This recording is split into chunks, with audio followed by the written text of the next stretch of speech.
आणि बातमी आहे राजधानी दिल्लीतून दिल्लीच्या मुख्यमंत्र्यांचा शपथविधी सोहळा आज पार पडणार आहे।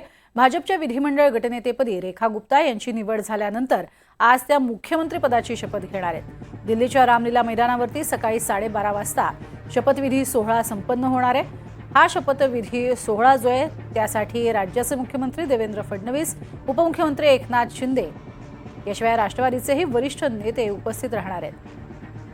तर भाजपकडनं रेखा गुप्ता यांच्याकडे दिल्लीची कमान सोपवण्यात आली आहे। रेखा गुप्ता यांची भाजपच्या विधिमंडळ गटनेतेपदी निवड झाली आणि त्यांच्या नावावर शिक्कामोर्तब झाला।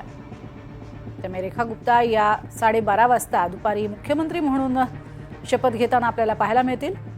परवेश मिश्रा हे उपमुख्यमंत्री म्हणून शपथ घेताना आज पाहायला मिळतील। त्यांच्या बरोबरीने 5 ते 6 कॅबिनेट मंत्री म्हणून शपथ घेतील अशी ही प्राथमिक माहिती समोर येते।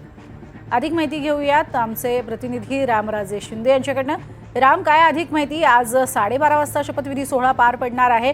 आणखी किती मंत्रिपदाची शपथ आज होण्याची शक्यता आहे?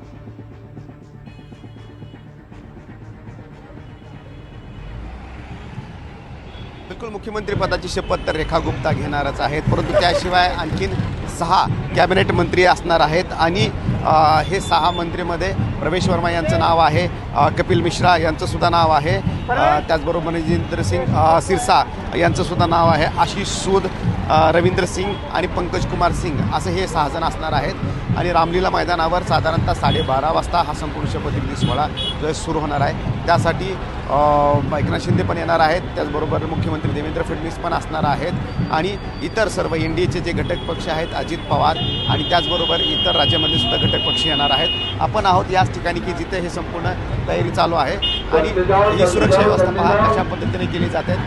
कडेकोट बंदोबस्त करण्यात आलेला आहे, पोलीस यंत्रणा इथं सज्ज आहे, इथून प्रवेश कोणालाही दिला जात नाही कारण VIP एंट्री याच ठिकाणी आहे आणि सर्वच हा परिसर जो आहे तो एकीकडे आपण पाहतो की बॅरिकेड्स लावलेले आहेत, CISFचे पोलीस आहेत, पॅरामिलिटरी फोर्सेस आहेत, CRPF आहे आणि त्याशिवाय दिल्ली पोलीससुद्धा इथं सज्ज झालेले आहे। हा संपूर्ण मैदान जे संपूर्ण ग्राउंड आहे ते सज्ज केलेलं आहे। आपण इथं पाहतोय की भाजपचे झेंडे लावण्यात आलेले आहेत आणि तिथे दिल्ली पोलिसांचे जे सिक्युरिटी फोर्सेस आहेत त्यांनी आतमध्ये जाणाऱ्यांसाठी सुद्धा तिथे वेगळी सोय जी आहे ती केलेली आहे।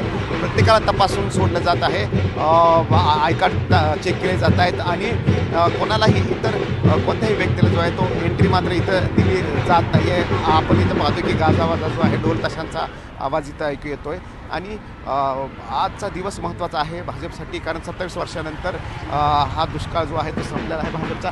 आपण या रस्त्याला पाहतो की वेगवेगळे कारण जे आमदार आहेत त्यांचे फोटोज इथं दिसून येत आहेत। पंतप्रधान नरेंद्र मोदी त्यांनी केलेली कामं आणि दिल्लीसाठी जे आश्वासनं दिलेली आहेत ते आश्वासनं पण एक प्रकारे दिसून येत आहे आणि रामलीला मैदानाचा हा जो रोड आहे, रस्ता आहे ते पाहतोय की कशा पद्धतीनं तिथे रस्त्यावर जे आहे ते पोलीस आता काहीशी वर्दळ सुरू आहे, परंतु नंतर जे आहे ती बंद केली जाणार आहे।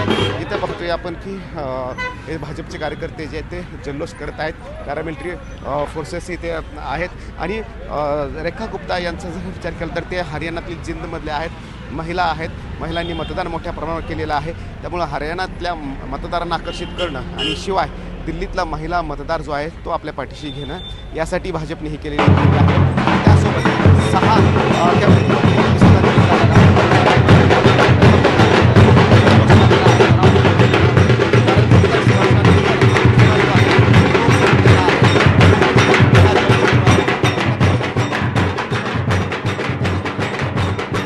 जल्लोष आपल्याला दिल्लीमधनं पाहायला मिळतोय आणि जोरदार असे ढोल ताशा वादन जे आहे ते होतानाही पाहायला मिळते। धन्यवाद या संपूर्ण माहितीसाठी। तुमच्याकडनं प्रत्येक अपडेट आम्ही घेत राहूच। रामराजे शिंदे।